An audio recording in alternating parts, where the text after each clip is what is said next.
Welcome back, guys. Thanks for tuning in to the latest edition of Terrible Towel Tuesday. I am your host, SimFBallCritic, and as you obviously can see, I am not at home. I forgot to tell you guys I would be out of town. I would be on vacation this week. I'm actually in Mexico, guys. I'm in Los Cabos, Mexico. Maybe at the end of the video, I'll pan around and kind of show you what's going on there.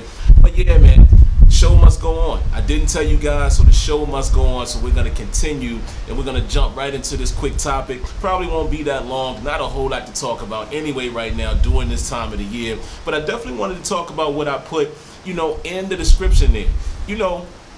Reggie Bush. Reggie Bush is coming after Mike Tomlin, man. He's basically saying that he should be the one to blame for the Steelers not winning, the Jacksonville games, obviously last season and things of that nature. Kind of saying that he feels like maybe the players are not responding to Mike Tomlin.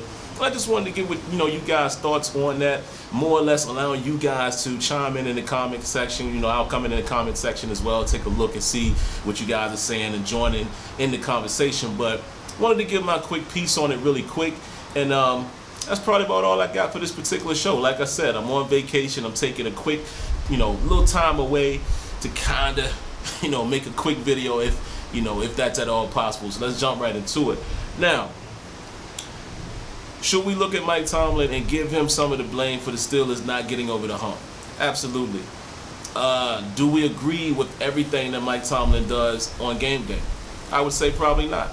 There's decisions I'm sure I've looked at and I kind of questioned, even though I understand I'm not on the field, I'm not in the heat of battle, etc., etc. But, as a fan, we have that right to question those things. The next thing. Can we be upset about how far they have gotten so far? I don't think we can. Under his tenure, we all know the history. I'm not going to kill you guys with stats, but we know he has not had a losing season. He's gone 8-8, I think maybe twice. Has not had a losing season. We are a perennial playoff team. We're always a team that's in the hunt.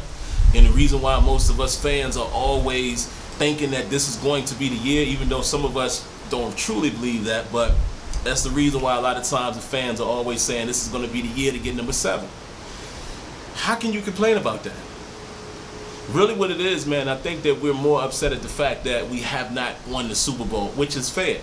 It's definitely fair, but if you're looking at it across the board, I don't know if I can agree with Reggie Bush's comment as far as the players not responding to him.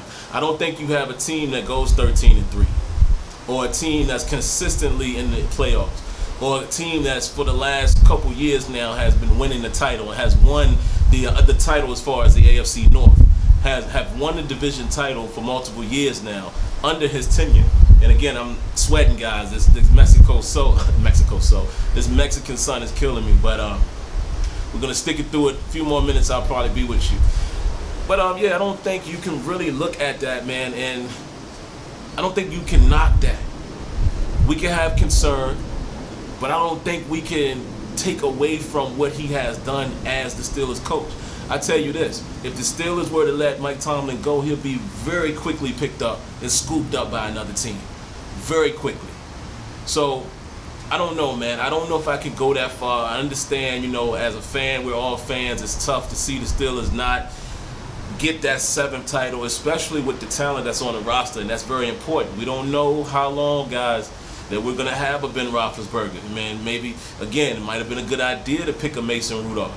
And not only just Ben Roethlisberger, we don't know how long the talent that we have on the team will be assembled. Antonio Brown obviously is what he is, but we don't know how long and for how long he's going to be that. He is getting older. Le'Veon Bell is probably on his last season. You understand what I'm saying? So that the killer bees are intact, but for how long? Defense seems like we might be improving, maybe going in the right direction as far as on paper, but how long are we going to have that juggernaut of an offense? We'll see. So I understand the time is now.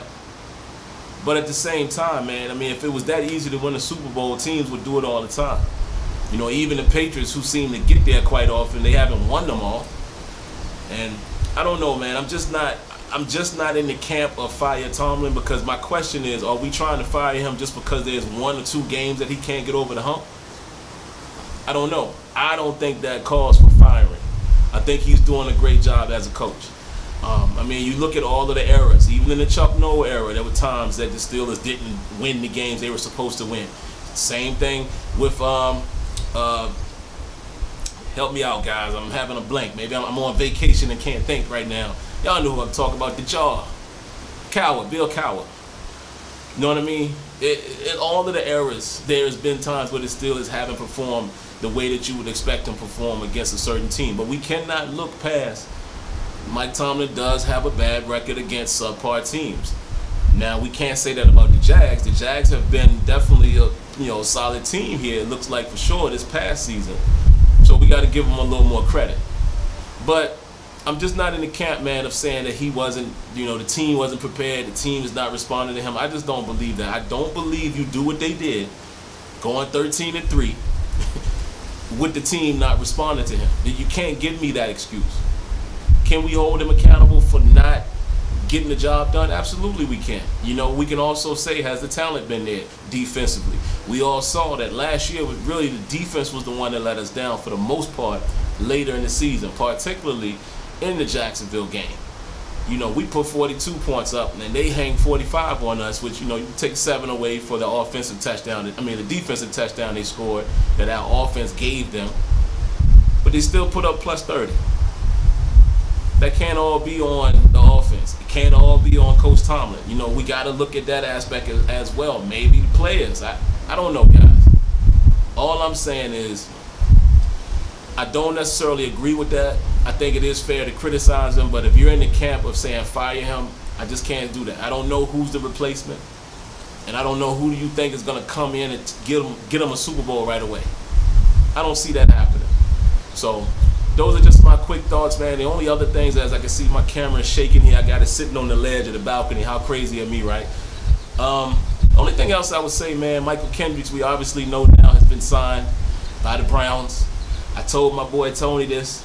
Let's not be surprised if we go mess around and go to Cleveland in the first game and lose. Don't be surprised. I'm just saying. Remember I said that.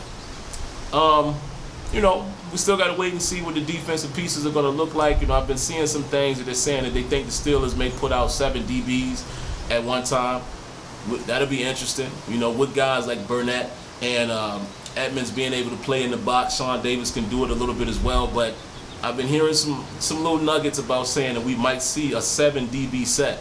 That's going to be very interesting, particularly in the dime, because that means a guy even like Vince Williams will come off the field. That means it won't be any linebackers on the back end. You'll just have your front 4, particularly your 2 inside tackles, your outside linebackers on the line to rush or drop if necessary, and then 7 guys in the back. That could be interesting to look at, so we'll see. All right, but that's all I got, man. And real quick before we go, guys, let me give you guys a quick glimpse of what we got going on here in Cabo. 1 second. All right, so here we are, guys. This is just a little quick look at what it looks like. My room here with access to a private pool. I have the royal service. Butler comes with that. And this is an amazing, amazing time, man. I'll be here until Saturday. We got here yesterday. We're just giving you guys a quick peek of, a little enjoyment that I'm trying to have for myself. I suggest all of you take some time to vacation as well and enjoy life. We could be Steelers fans, but we can also go have a nice time. All right, so I hope you enjoyed that quick peek I just gave you, man. So that's going to do it for this week. If you haven't already, make sure you subscribe to the channel, cut on your notifications, hit the like button, and we'll definitely catch you in the next video. All right? Thank you guys for tuning in to the latest edition of Terrible Town Tuesday, and I'll catch you next week. Peace.